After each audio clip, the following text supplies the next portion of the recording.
भारत माता की, भारत माता की जय श्री राम, जय श्री राम। छत्रपति शिवाजी महाराज की, संभाजी राजा की, जिजाऊ माता की, संत समाज की। आज पालघर के इस पवित्र धरती पर जो हिंदुओं का, जो नौजवानों का, जो संतों का जो आगमन हुआ है, मैं सभी को इस मंच के माध्यम से प्रणाम एवं धन्यवाद प्रकट करता हूं।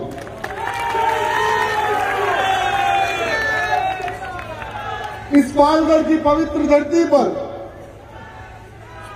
जो विराट हिंदू धर्म सभा का जो कार्यक्रम लगाया गया है, मैं बजरंग दल विश्व हिंदू परिषद को हृदय से धन्यवाद प्रकट करता हूं और उनके सभी कार्यकर्ताओं को जो इस व्यवस्था में, इस कार्य में दिन रात लगकर जो इतना भव्य कार्यक्रम जो आप लोगों ने बनाया है, मैं पूरी संस्था के कार्यकर्ताओं को हृदय से धन्यवाद प्रकट करता हूं। साथ ही साथ नारी शक्ति को प्रणाम करता हूं। मालूम है इनको, क्योंकि सभाएं तो होती है उसमें नारियों की शक्ति कम होती है, लेकिन यहाँ पर नारी शक्ति को भी ज्यादा संख्या में देखने का अवसर मिल रहा है, उनको भी प्रणाम करता हूं।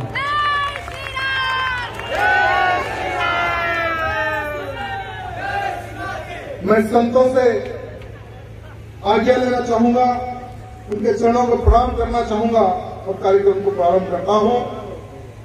आज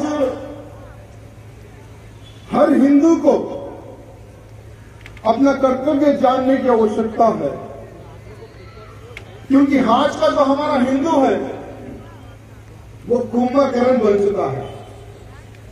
आपको पता है ना कुंभकर्ण कौन है? कि वो 6 महीने खाता था और 6 महीने सोता था।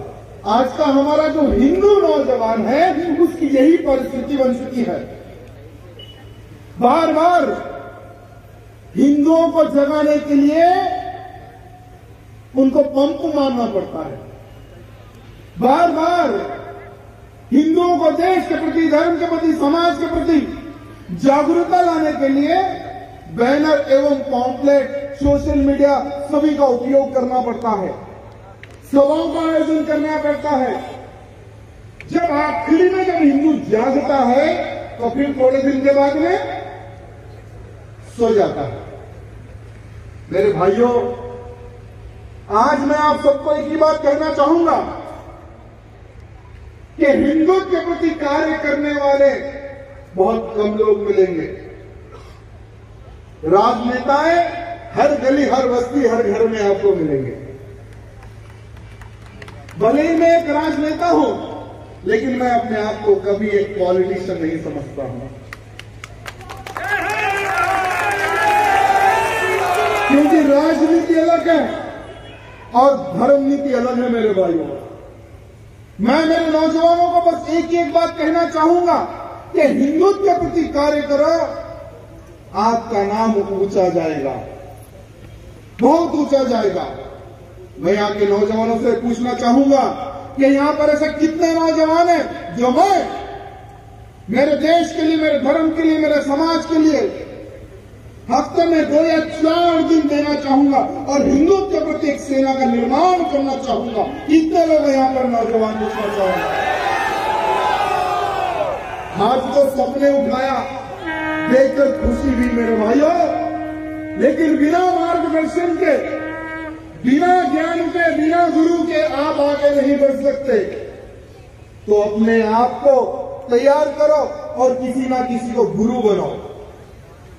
जैसे आपकी सेवा के लिए जो भारत देश आजाद नहीं हुआ, वो समय पर राष्ट्रीय स्वयंसेवक संघ का निर्माण हुआ और आज लाखों की संख्या में कार्यकर्ताओं का निर्माण हुआ और देश आज सुरक्षित है तो राष्ट्रीय स्वयंसेवक संघ की वजह से है। एक जमाना पहले अटल बिहारी वाजपेयी हो या अडवाणी हो या मोदी जी हो या हमारे योगी जी हो, वो पॉलिटिक्स में आने से पहले संघ के साधारण से कार्यकर्ता थे। मेरे भाइयों, तो हर वो नौजवान को कहना चाहूंगा कि मैं हर वो व्यक्ति को ये नहीं कहूंगा कि तू तलवार पकड़ और उतर जा मैदान में। धर्म का ज्ञान अगर सीखना है तो राष्ट्रीय स्वयंसेवक संघ से जुड़ो। धर्म का प्रचार करना है तो विश्व हिंदू परिषद से जुड़ो। अगर किसी लांडे को बजाना है तो बजरंग दल से जुड़ो। अपने आप को पहले डिसाइड कर लो कि किस ऑर्गेनाइजेशन से जुड़े हैं, क्योंकि मैं हर एक को नहीं जाऊंगा कि ले भाई तलवार उतर जा मैदान में और आतंकवादियों का खात्मा कर दे, क्योंकि हर वो व्यक्ति चाहता है कि उसके तौर तरीके, उसके स्टाइल से वो धर्म के प्रति कार्य करे। तो मैंने आपको 3 ऑप्शन दिए हैं, ज्ञान लो, ज्ञान बांटो, प्रचार करो या बजाओ। अभी आपको डिसाइड करना है कि क्या करना है, क्या करना है आपको डिसाइड करना है, क्योंकि आज हमें 3 चीजों की जरूरत है। ज्ञान लेना है और ज्ञान बांटना है। हमें घर घर प्रचार करना है और देश के दुश्मनों को और हमारे हिंदू समाज को जो पैसा देकर, बहला फुसलाकर जो कन्वर्शन कर रहे हैं, इनको हमें सबक सिखाना है। तो हमें 3 एंगल में हमें कार्य करना है मेरे भाइयों। आज हमारे इस महाराष्ट्र की पवित्र धरती पर, हमारे इस पालघर के पवित्र धरती पर हमारे भोले भाले आदिवासियों को पैसा देकर कन्वर्शन का काम किया जा रहा है। क्या उनको बचाने का कर्तव्य किसका है? धर्म के प्रति, देश के प्रति, ज्ञान के प्रति कि तू आदिवासी है, अरे तू तो राम भक्त है, यह बताने का कर्तव्य किसका है? अरे तू तो गंगा मैया का बेटा है, तू तो महादेव का बेटा है, यह बताने का कर्तव्य किसका है? मैं सभी से निवेदन करना चाहूंगा कि आज जो गली गली, जो बस्ती बस्ती, जो गांव गांव में जो ईसाई मिशनरी जो काम कर रही है, जो कन्वर्शन का काम कर रही है, मेरे भाइयों एक बात कहना चाहूंगा कि ये गोल टोपी वाला तो हमें दिखेगा दुश्मन।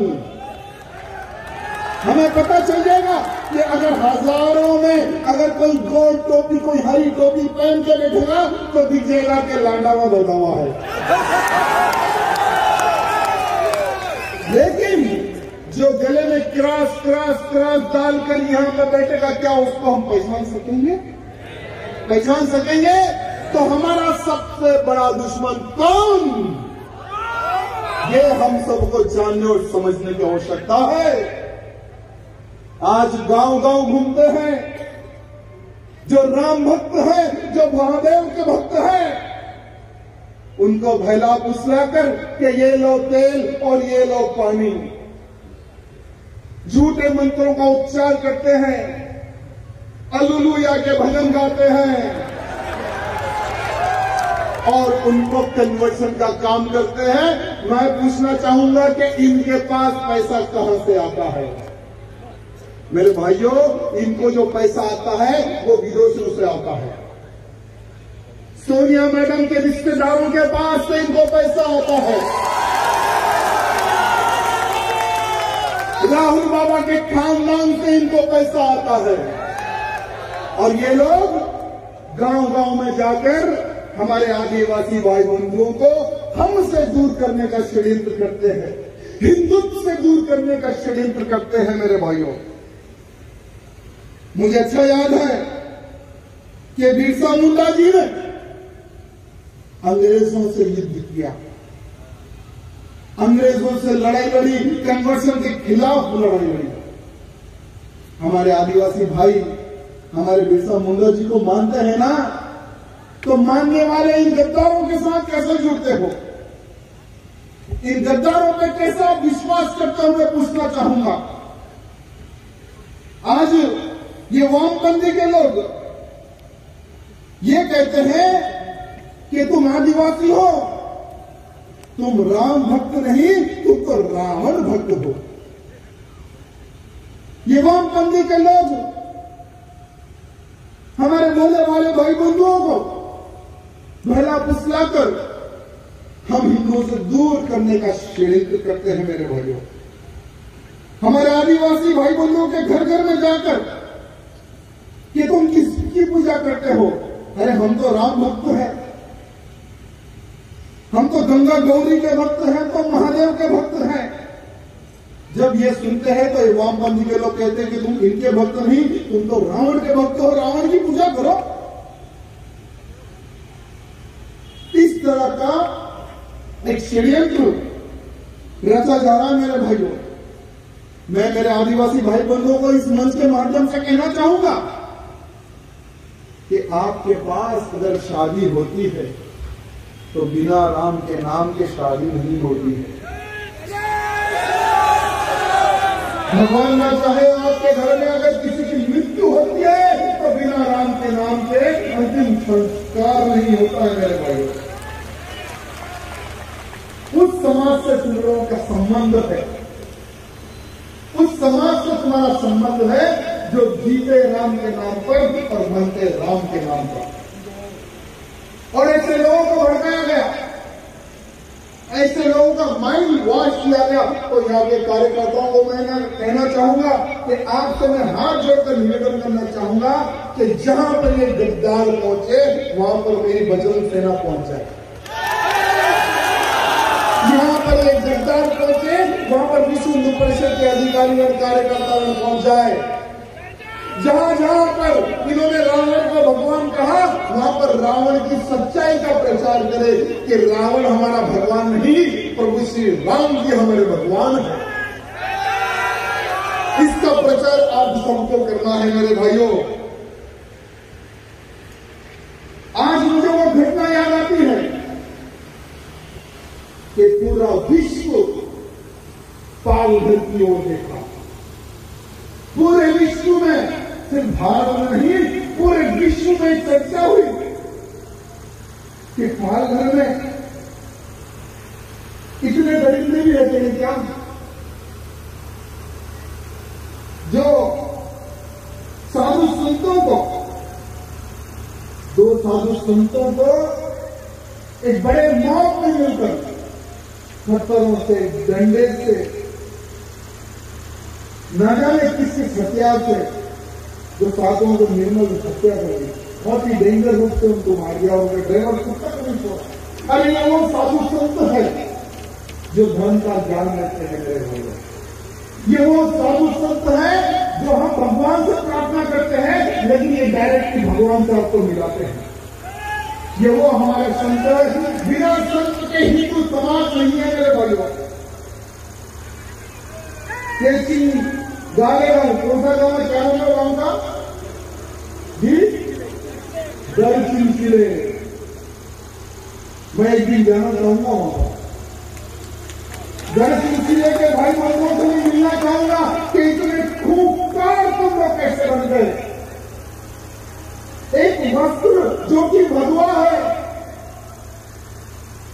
ना तुम भगवा देखे ना कुछ देखे और तुम डायरेक्टली हमला। वहां पर पुलिस भी थी, पता नहीं चूड़ी पहन के बैठी थी, क्या पहन के बैठी थी मुझे पता नहीं।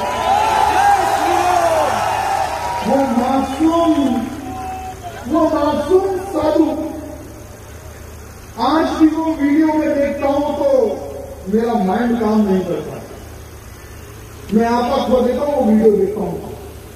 निरंतर साधु, हाथ में कुछ नहीं, बस पुलिस के पीछे घूम रहा है वो साधु हमारा, बचाओ बचाओ। और वो लोग जो कि कन्वर्शन का शिकार हो चुके हैं, वो लोग जिनका ब्रेन वॉश किया गया है, वो लोग जिनको भगवे वस्त्र में आने वाले चोर है, डाकू है, किडनी चुराने वाले, बच्चा चुराने वाले, इस प्रकार से गढ़चिंचोली में प्रचार किया गया।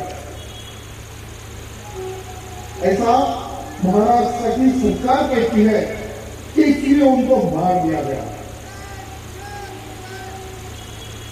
पता नहीं किसने सीआईडी लगा दी है, एसडी लगा दी है, आईटी लगा दी है, लेकिन आज तक जो सच्ची रिपोर्ट है वो जनता के सामने नहीं आई, लेकिन एक रिपोर्ट सामने आई कि ये वो रिपोर्ट है कि ये लोग किडनी चुराने वाले थे, बच्चा चुराने वाले थे, ये वो थे, ये थे, इसलिए वो लोग अनजाने में हमला कर दिए। तो मैं पूछना चाहूंगा सरकार से कि अगर वो लोग इतने अज्ञानी थे, वहां पर पुलिस थी, पुलिस को पकड़ के दे देते, पुलिस इंक्वायरी करती कि ये चोर है या डाकू है या सचमुच में देव भक्त है, ये संत है, ये पुलिस डिसाइड करती, ना कि जनता। जनता के तो हवाले छोड़कर पुलिस चले गई वहां पर। और हमारे संतों को, हमारे पूजनीयों को, हमारे भगवान को लटों से, पत्थरों से मार मार के खत्म कर दिया गया। तो इसलिए मैं 3 एंगल से आपको काम दिया हूं। पहले आप खुद ज्ञान प्राप्त करो, उसके बाद धर्म प्रचार करो, उसके बाद जो हमारे हिंदुत्व के प्रति अगर बुरा भला अगर ब्रेन वॉश करने की कोशिश करे तो उसका ब्रेन निकल के खा जाए। तभी हम ये कन्वर्जन को रोक सकते हैं, तभी हम हमारे हिंदू, हमारे भाई बंधु, हमारे आदिवासियों को हम दूर होने से रोक सकते हैं। एक तरफ ये कन्वर्जन करने वाले लोग, ये विदेशी लोग, विदेशियों के पैसे पे पलने वाले ये भेड़िए, ये कुत्ते हमारे हिंदुओं को कन्वर्जन करते हैं, तो दूसरी तरफ जिसको हम मां मानते हैं, हमारी गौ माताओं का कत्ल हमारे काल घर में हो रहा है। अरे देश धर्म का नाता है, गाय सिर्फ मेरी नहीं, जिस व्यक्ति ने दूध दिया हर वो व्यक्ति की माता है मेरे भाई। चाहे वो हिंदू हो या मुसलमान हो या सिख हो या ईसाई हो, जिस व्यक्ति ने मां के दूध के बाद में जिसका दूध पिया है वो है गाय है, वो हर व्यक्ति की माता है। हम जानते हैं दूध का कर्ज क्या है, जानते हैं ना, हम जानते हैं कि दूध का कर्ज क्या है, लेकिन ये लाने नहीं जानते ना दूध का मतलब क्या है, दूध का महत्व क्या है। जिसका हम दूध पीते हैं क्या उसका हम कत्ल करते हैं? मैं आपको पूछना चाहूंगा कि अगर कोई हमारी मां को अगर गाली दे तो हम क्या करेंगे? क्या करेंगे? अरे जो मां, हमारी मां ने भी जिस मां का दूध पिया उस मां को खत्म कर दे, तो मेरे भाइयों मैं आपसे पूछना चाहूंगा कि कब तक पुलिस के डंडे से डरते रहोगे? हर हिंदू का कर्तव्य है, हर वो भारतीय का कर्तव्य है, जिसने गौ माता का दूध पिया हर वो व्यक्ति का कर्तव्य है कि गौ रक्षा के लिए सामने आए, गौ सेवा के लिए सामने आए। अरे जीवन में हर वो व्यक्ति पाप करता है, जीवन में हर व्यक्ति पाप करता है। यहां पर जितने भी लोग हैं सब पापी हैं, मैं भी पापी हूं।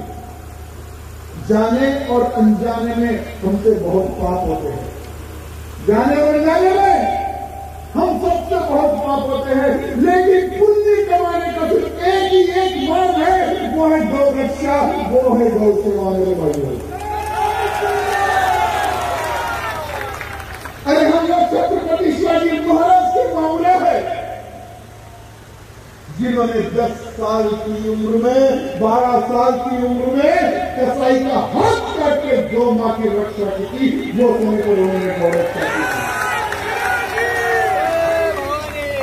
सुना है तारापुर की एक जगह है, तारापुर जगह कहां है? किधर है? वहां पर कत्लखाना क्यों खुला हुआ है? एक समय था जब यहाँ की सरकार ने गौ हत्या पर प्रतिबंध लगाई, क्या वो कानून अभी भी है या हटा दिया गया? है ये हटा दिया गया? मैंने तो नहीं सुना हटा दिया गया बोलकर, लेकिन कानून आया था तो सारे देश ने देखा था। अब है या गया मुझे पता नहीं, लेकिन मैं यहाँ की सरकार को निवेदन करना चाहूंगा कि आपने भी गौ माता का दूध पिया होगा, हर वो विधायक, हर वो सांसद, हर वो मिनिस्टर, हमारे मुख्यमंत्री जी ने भी गौ माता दूध दिया होगा। तो अरे अपनी गौ मार रही है, मार रहे हो क्या? महाराष्ट्र की धरती पर अगर गौ माता का खून गिरेगा तो समझो धरती अपवित्र हो गई है भाइयों। महाराष्ट्र की धरती पर खून की एक बूंद भी गिरेगी गौ माता की तो समझो वो धरती अपवित्र हो गई। मैं चैलेंज करना चाहूंगा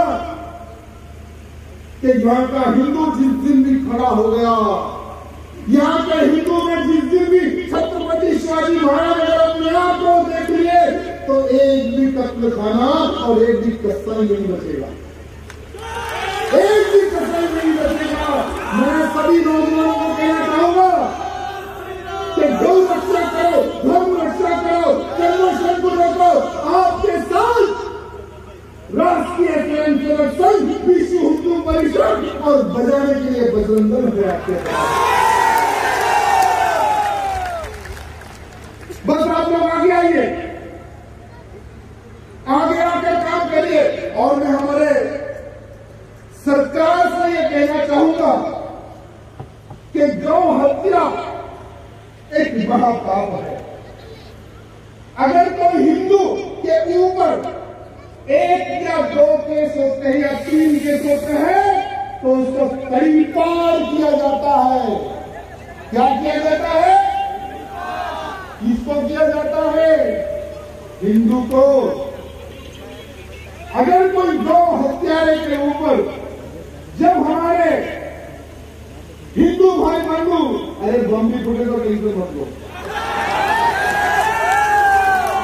आखिरी सांस पर जय श्री राम और धर्म की रक्षा का ही नारा निकलेगा, टेंशन मत लो। जब हिंदू के ऊपर 1 या 2 या 3 केस होते हैं तो उस हिंदू को, उस हिंदू अधिकारी को, उस आर्गेनाइजेशन के अधिकारी को परिपार किया जाता है। तो मैं पूछना चाहूंगा, जब गौ हत्यारों के ऊपर 10-10 केस बुक होते हैं तो उसको परिपार क्यों नहीं किया जाता? उसका खुलेआम क्यों छोड़ा जाता? मैं पूछना चाहूंगा। अरे हमारे पुलिस के ऊपर भी हमला करते हैं ये लोग। जब रोड पर हमारे हिंदू कार्यकर्ता गाड़ी रोकते हैं तो हमारे कार्यकर्ताओं पे भी हथियार लेकर ये लोग हमला करते हैं। तो हथियार रखने का परमिशन इनको किसने दिया?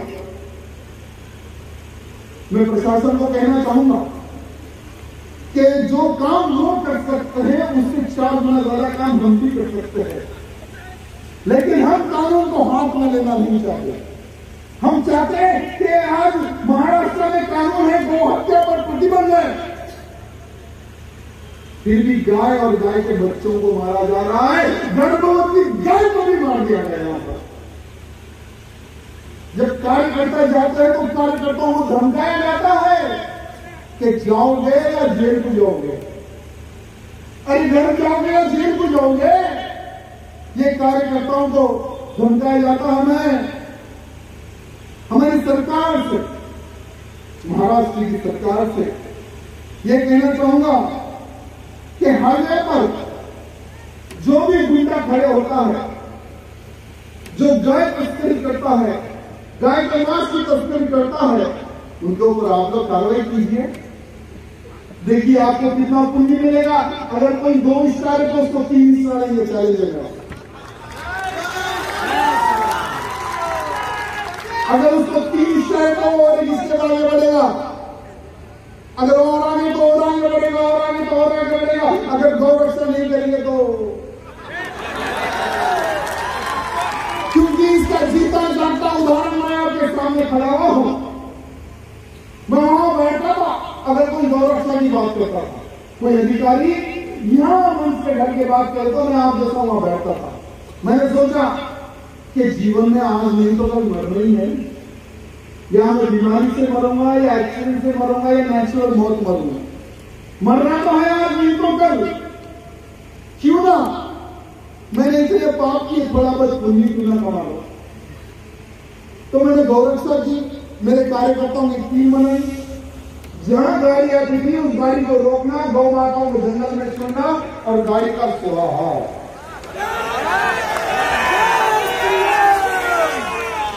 हमें पता नहीं था कि गौ रक्षा में इतना पुण्य मिलता है कि हमारे संत कहते हैं, ग्रंथ कहते हैं कि अगर तुम 100 व्यक्तियों का मर्डर करोगे, चलो 100 छोड़ो, मैं एक का बताऊंगा, अगर एक व्यक्ति को तुम खत्म करोगे तो आपको 100 जन्म का, यानी जितने भी जो हमारे जन्म होते हैं उतना पाप मिलेगा जिसका कोई लिमिट नहीं, उतने पापी बच जाएंगे मगर एक व्यक्ति किसी को भी हम खत्म कर देते हैं।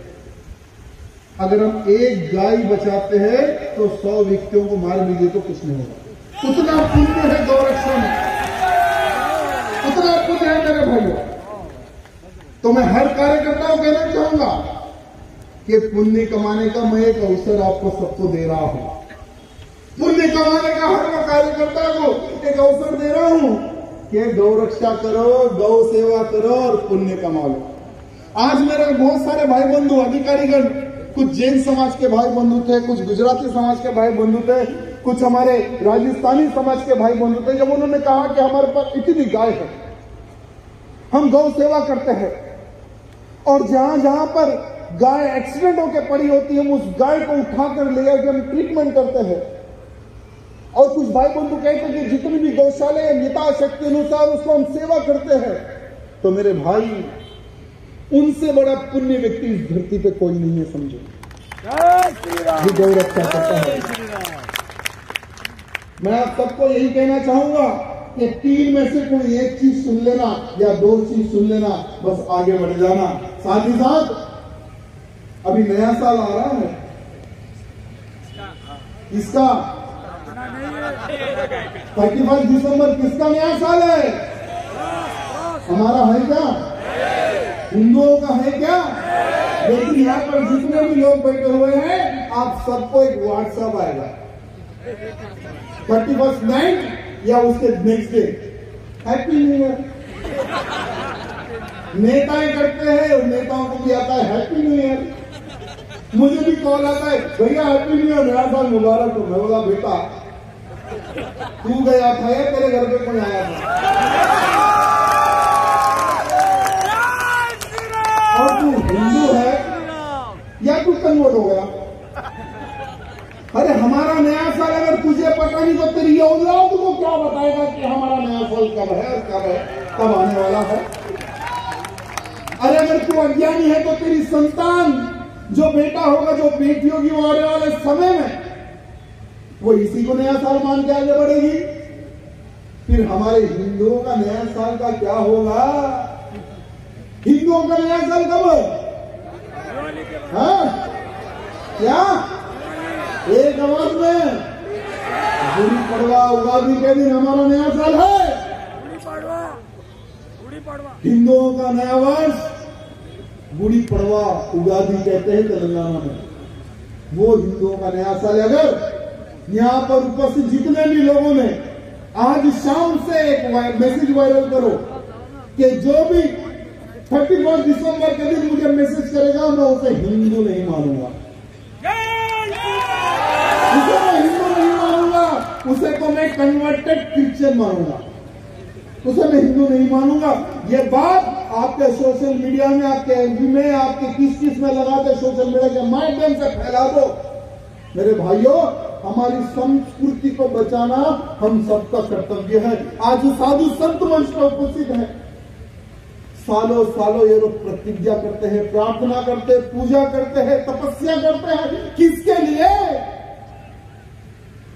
हमारा धर्म सुरक्षित रहे, हमारा देश सुरक्षित रहे, हमारा समाज सुरक्षित रहे, हमारी संस्कृति जिंदा रहे। इनका ये लक्ष्य है मेरे भाइयों। लेकिन इनकी तपस्या को हम लोग क्या करते हैं? मिट्टी में मिला देते हैं। हैप्पी न्यू ईयर मिट्टी में मिला देते हैं। मेरे भाइयों, इनकी तपस्या को हमें खत्म होने नहीं देना है। हर वो हिंदू को अपना कर्तव्य जानकर एक ये मैसेज करना है कि भैया मेरा नया साल तो ये 31 दिसंबर नहीं, उगादी है, गुड़ी पड़वा है। ये आपको सबको बताना है। हाल ही में त्रिपुरा में कोई एक टूटी फूटी एक इमारत को गिरा दिया गया। आप जैसे कुछ पागल लोग थे वहां पर, तो इमारत को गिरा दिया गया त्रिपुरा में। तो हमारे महाराष्ट्र के 7 क्षेत्र में, जैसे अमरावती हो, भिवंडी हो, हिंगोली हो, मालेगांव हो, नांदेड़ हो, इस्लामपुर हो, इन क्षेत्र में इन दंगाइयों ने, जिनकी सोच दंगा करना है, जो भारत का खाते हैं, तो इनका बाप कौन हो गया? लेकिन इनका अब्बा किसको बनाते हैं लोग? तो ऐसे हरामी लोग जो खाते हिंदुस्तान का, सर खाते पाकिस्तान का, ये लोग ये 7 क्षेत्रों में उधम मचाते हैं कि त्रिपुरा में ऐसा होगा, त्रिपुरा में ऐसा होगा, पत्थर मारते हैं, हिंदू की दुकान को जलाने का कोशिश करते, लूटने का कोशिश करते हैं। तो मैं उस चूतियों को कहना चाहूंगा, अबे सालो, अगर तुम्हें कुछ करना है तो तुम्हारे में दम है तो जाओ ना त्रिपुरा, जाओ एक बार। वहां पर ऐसे मेंटल होते हैं, ऐसा बजाते तो त्रिपुरा से वापिस नहीं आते, क्योंकि ऐसे कट्टरवादी हिंदू कार्यकर्ता त्रिपुरा में एक सेना का निर्माण हो रहा है मेरे भाइयों। और एक बात कहना चाहूंगा कि मैं इस मंच के माध्यम से मेरे मुंबई के कार्यकर्ताओं को, आप भी मुंबई के जितने भी जो कार्यकर्ता, सबको एक मैसेज करना, एक मुनव्वर फारूकी नामक एक भेड़िया कहूं या क्या कहूं या कुत्ता कहूं या कुछ भी कहूं, मेरा मुंह खराब होगा, लेकिन वो सुअर का बच्चा 8 जनवरी के दिन मुंबई में उसका एक कार्यक्रम है। वो सुअर का बच्चा एक कॉमेडी टाइप करता है, और कॉमेडी करते करते भगवान श्री रामचंद्र जी को गाली देता है, सीता मैया को गाली देता है, हमारे देश के प्रधानमंत्री को गाली देता है, और इतनी गंदी गाली देता है कि अगर वो मिल जाए तो चैलेंज करता हूं, यहां पर बैठा एक कार्यकर्ता उसकी गर्दन निकाल के लगे। इतनी गंदी गाली देता है वो हरामी। तो मैं मुंबई के नौजवानों को कहना चाहूंगा कि 8 जनवरी को आपके मुंबई में उसका कार्यक्रम है, जहां उसका कार्यक्रम हो वहां पे जाके उसको बजाओ, जो होगा देख लेंगे। और मैं सरकार से भी निवेदन करना चाहूंगा, ये गद्दार को गुजरात में बजा बजा के वहां से भगा दिए, गुजरात में जेल में डाल के कुपस के मारे हो। 16 राज्यों में ये मुनव्वर फारूकी गद्दार सुअर के बच्चे को बैंड है, उस राज्य में वो नहीं जा सकता। लेकिन हमारे महाराष्ट्र, हमारे मुंबई, छत्रपति शिवाजी महाराज की पवित्र धरती पर, बाला साहेब जी की पवित्र धरती पर वो गद्दार आ रहा है, तो उस गद्दार को मुंबई में कोई कार्यक्रम ना करने दे, ये मैं सरकार से निवेदन करना चाहूंगा। और 9 जनवरी को हमारे तेलंगाना में आने की कोशिश कर रहा है वो, और उसको लाने वाला हमारा एक जोकर है मिनिस्टर। वो मिनिस्टर ने कहा कि बेटा तेरे को वहां पे बोले नहीं दे रहे ना, तेरे को हर जगह मार मार के भगा रहे, मेरे पास आ जा, मैं तेरे को सिक्योरिटी देखूं। तो मैंने कहा बुला लो, हमें भी बजाने का मौका मिल जाएगा। तो 9 जनवरी को आ रहा है, हम पूरी कोशिश करेंगे वो सुअर के बच्चे को बैंड बजाने की। साथ ही साथ कोलकाता के हिंदुओं को कहना चाहूंगा कि 16 जनवरी को ये सुअर का बच्चा आपके कोलकाता आ रहा है, जहां पर सुभाष चंद्र बोस जी से जैसे अनेकों वीरों का जन्म हुआ, ऐसी धरती पर ये हरामी कुछ ना कुछ बोलने के लिए आ रहा है। उसको वहां थोड़ा देख लेना मेरे कोलकाता के हिंदुओं।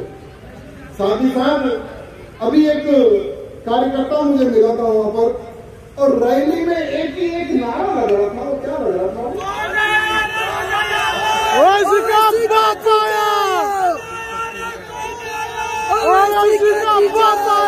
तो मैं आपको कहना चाहूंगा, मैं आपको कहना चाहूंगा मेरी उम्र भाई अभी बहुत छोटी है, जीजा है। मेरी उम्र अभी बहुत छोटी है, और मैंने वो समय पर कहा था कि भाई जब तुम लोगों को 7 शादियां तुम लोग कर सकते हो तो मैं मेरी घरवाली से परमिशन लेके 2 कर सकता हूं। और हमारी घरवाली भी बोली आप आगे बढ़ो, हमारे पीछे। तो मैंने कहा कि साले भाई आप बन जाओ हमारे बड़े साले और आप बन जाओ हमारे छोटे साले। तो उन्होंने उसको एक्सेप्ट किया। उन्होंने एक मीटिंग में खड़े होकर कहा कि कुछ लोग हैं जो मेरे को बड़ा साला बोले, चलो हम उनके बड़े ही साले हैं। तो यूट्यूब पे आप देख सकते हैं। तो लीगली हम उनके क्या हो गए, तो ध्यान रखना। और हमारे बड़े साले साहब कहते हैं यूपी में प्रचार करते करते योगी जी अपने मठ चले जाएंगे, मोदी जी हिमालय चले जाएंगे, तो हिंदुओं का क्या होगा। तो मैं हमारी छोटी दाढ़ी वाले को कहना चाहूंगा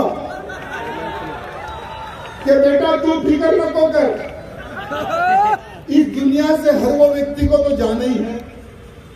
मोदी जी को जाना है और योगी जी को जाना है, लेकिन उनसे पहले तू कहां जाएगा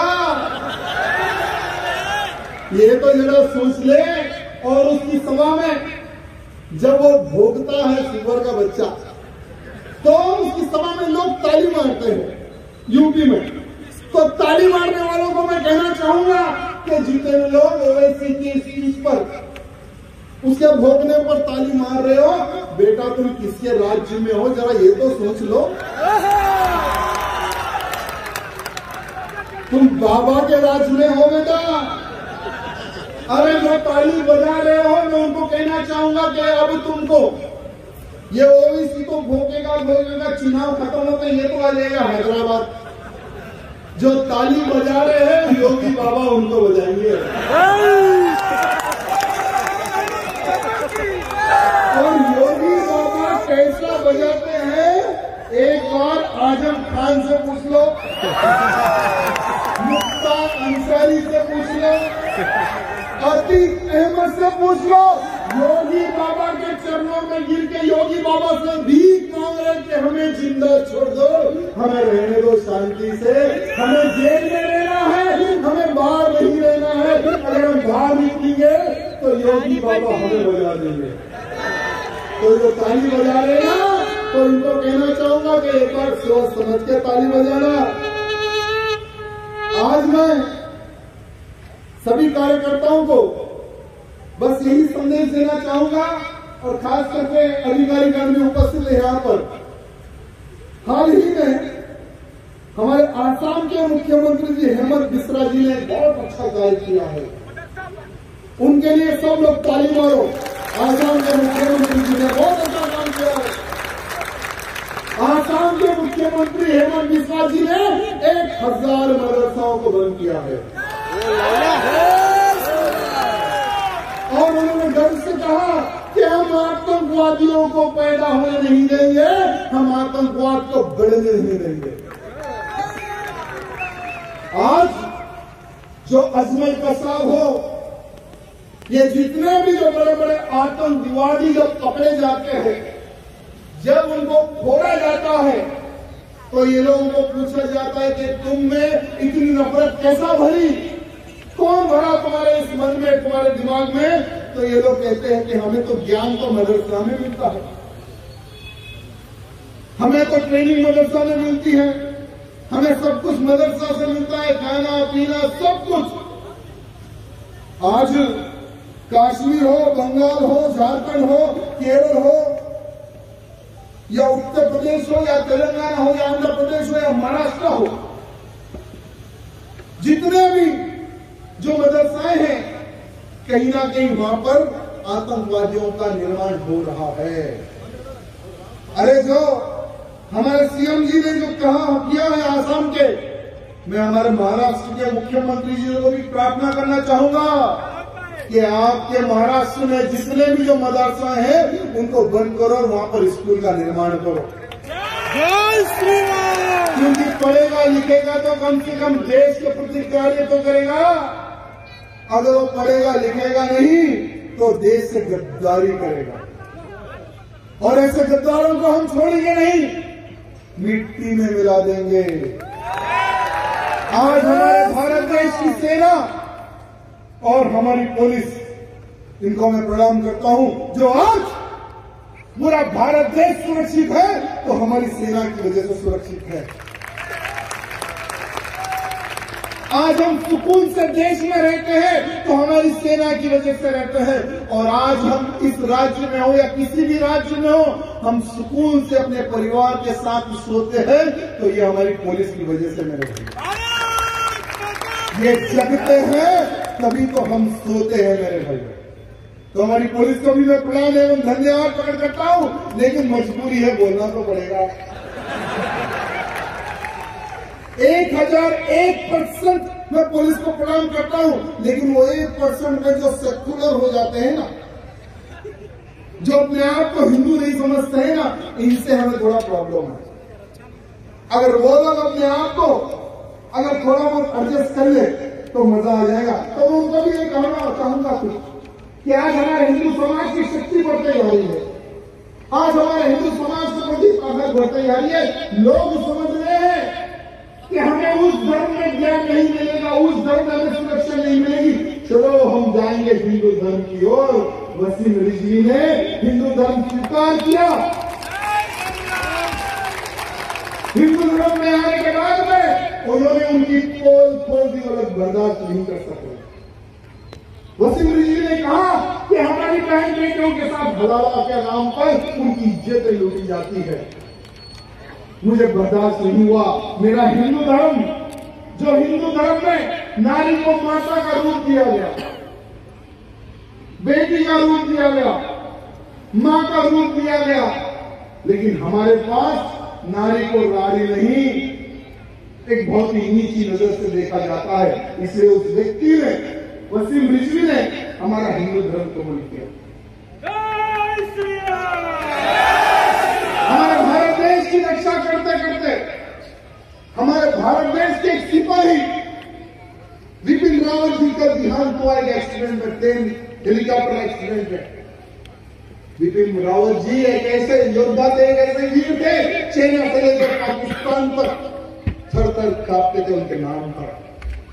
लेकिन जब विपिन रावत जी का हेलीकॉप्टर क्रैश हुआ तो सोशल मीडिया में ये सारे लांडे, वाह क्या काम हो गया, वाह बहुत अच्छा हो, कोई भारत नहीं, हमारे भारत के माता सुरक्षित। पूरी सोशल मीडिया में गलत प्रचार कर रहे थे, हम साफ रहे थे, बहुत अच्छा हुआ इस प्रकार के कमेंट कर रहे थे। एक केरला का एक फिल्म प्रोड्यूसर अली अकबर नाम का एक व्यक्ति, जो पैसे वाला है, धनवान व्यक्ति है, केरला का मुसलमान, उसने देखा कि एक देशभक्त के ऊपर इस प्रकार के कमेंट हो रहे, मुझे इस गंदे धर्म में नहीं रहना है, मैं भी जाऊंगा हिंदू धर्म। वो व्यक्ति भी हिंदू धर्म में आया, उसने हमारा धर्म स्वीकार किया और आज उनका नाम राम नरसिम्हन है, केरला का। तो ये एक व्यक्ति नहीं, मैं हमारी छोटी दाढ़ी वाली को भी कहना चाहूंगा, जो गोकुल जैसी दाढ़ी रख के घूमता है, जो हिंदुत्व के खिलाफ बोलता है, जो देश के खिलाफ बोलता है, हमारे बड़े साले को भी कहना चाहूंगा कि अब तुम लोगों की दाल गलने वाली नहीं है। अब आने वाले समय में पूरे भारत में सिर्फ एक ही एक झंडा दिखेगा, वो है भगवा झंडा। और यहाँ का एक एक हिंदू कार्यकर्ता का ये संकल्प रहेगा कि आने वाले समय में जब 50 से अधिक इस्लामिक देश हो सकते हैं, 50 से अधिक ईसाई देश हो सकते हैं, तो मेरा भारत देश हिंदू देश क्यों नहीं हो सकता, हिंदू राष्ट्र क्यों नहीं हो सकता। एक से भले एक, एक से भले एक, एक से भले दो, दो से भले दो, सभी कार्यकर्ताएं एक ही आवाज में हमें पूरे भारत के हिंदुओं को इकट्ठा करना है और अखंड हिंदू राष्ट्र की स्थापना के लिए हमें आवाज उठाना है। और जिस दिन भी अखंड हिंदू राष्ट्र हमारा भारत देश बन गया, ये छोटी दाढ़ी वाला हो या ऊंचे पैजामे वाला हो, सब लोग जय श्री राम का नारा लेकर हमारा धर्म कबूल करेंगे, सब लोग। लेकिन इसके लिए हमें दो कार्य करना है मेरे भाइयों। पहले तो मैं हमारी माताओं से क्षमा चाहूंगा अगर मेरे शब्दों से आपको ठेस लगी। साथ ही साथ मैं नौजवानों को कहना चाहूंगा, हम तो हमारी दल वाली स्कीम को छोड़ दें, मोबाइल का तो तोड़ के जाओगे, क्योंकि इस स्कीम ने हमारे हिंदुओं की जनसंख्या को कम कर दिया है। या नहीं तो एक काम करो आप लोग, प्रधानमंत्री मोदी जी को एक पत्र लिखो, उनके ट्विटर अकाउंट में कमेंट करो, मोदी जी हम दो हमारे तो हमें स्वीकार है, लेकिन ये स्कीम जो हम 5 हमारे 50 जन की संख्या लोग जो बढ़ा रहे हैं ना, ये स्कीम में भी लागू हो। हम 5 हमारे 50 सालों का भी अगर तक हो गया तो हमारा भारत देश सुरक्षित रहेगा। मेरे भाइयों, ये हमारे प्रधानमंत्री मोदी जी से प्रार्थना करना है, नहीं तो आने वाले समय में आज ये लोग कहते हैं कि हम 25 करोड़ है ना और तुम 100 करोड़ है ना, 15 मिनट हटा दो पुलिस को, फिर देखो हम 100 करोड़ का क्या हाल करेंगे। ये बोलने वाला ये हिम्मत कहां से आई इनमें? ये हिम्मत हमारे संगठन को नहीं, हमारे में जो फूट है उसको देख कर ये लोग बता रहे हैं। यहां पर कई ऐसे लोग हैं, अगर मैं किसी को नाम पूछूंगा तो वो कहेगा मैं यादव हूं, मैं क्षत्रिय हूं, मैं राजपूत हूं, मैं वो हूं, मैं मराठा हूं, मैं कन्नड़ा हूं। तो ये नहीं बोलेगा कि मैं हिंदू हूं। तो सबसे पहले मेरे भाइयों यहां से शुरुआत करेंगे। जब कोई व्यक्ति नाम पूछे, मैं राजनाथ सिंह हिंदू, मैं ये हिंदू, मैं वो हिंदू, जिसका भी जो नाम है जात को बाजू रखिए। अपने कास्ट में अगर आप घूमोगे तो कास्ट के बारे में आप बता सकते हैं। समाज के अगर कोई मीटिंग हो तो गर्व से कहो कि मैं ये समाज से हूं, आपका समाज का हूं, लेकिन बाहर का अगर कोई व्यक्ति से आप मिलो तो नाम के बाजू अपना हिंदू लगाइए। मेरे भाई ये अवेयरनेस होने वाला है। जब तक हम ये अवेयरनेस नहीं लेंगे तो आज जो भोग रहे हैं आप 15 मिनट का टाइम दो, आने वाले समय में इनकी जनसंख्या बढ़ेगी। हर गली में ठहर के बोलेंगे बेटा 15 मिनट टाइम दे, तुम्हें साफ कर देंगे। तो हमें मोदी जी से एक बात कहनी है मेरे भाइयों, देश की सेना तो देश की रक्षा कर रही है, आतंकवादियों को ढूंढ ढूंढ कर घूरों से मिला रहे हमारे सैनिक, डायनासोरों से मिला रहे हमारे सैनिक, वीर सैनिक। तो मोदी जी बाहर के आतंकवादियों को तो हमारी सेना लपेट रही है, कुछ देश के अंदर के आतंकवादियों को लपेटने के लिए हमें भी एक 5-10 मिनट का टाइम दे दो। एक 5-10 मिनट का टाइम दे दो, एक भी आतंकवादी समझ तक जिंदा नहीं रहेगा। मैं चैलेंज करता हूं, सिर्फ 5 से 10 मिनट हमारे हिंदू कार्यकर्ताओं को फ्रीडम दे दो। No arrest, no FIR. फिर देखो इनका क्या हाल होगा मेरे भाइयों। आज हमारे भारत देश के टुकड़े बहुत करने का लोग प्रयत्न करेंगे। ये टुकड़े करने वाले कौन हैं? मैं आपसे पूछना चाहूंगा, जब धर्म के नाम पर भारत के 2 टुकड़े हुए मेरे भाइयों, टुकड़े करने वाला ये जिन्ना कौन था? लांडा था ना? तो वो भी मैं बोलूं क्या? भारत के 2 टुकड़ों करने में समर्थक और सबसे बड़ा रोल ये जिन्ना कौन था? क्या बात है? करोड़ों हिंदुओं का खून बहाने वाला वो टिप्पू सुल्तान कौन था? क्या बात है? जो हिंदुओं से जबरन इस्लाम कबूल करवाने वाला वो कौन है व्यक्ति? क्या बात है? ये बाबर हरामी जो हमारे अयोध्या में भव्य मंदिर को तोड़कर मस्जिद बनवाया था, ये बाबर कौन था?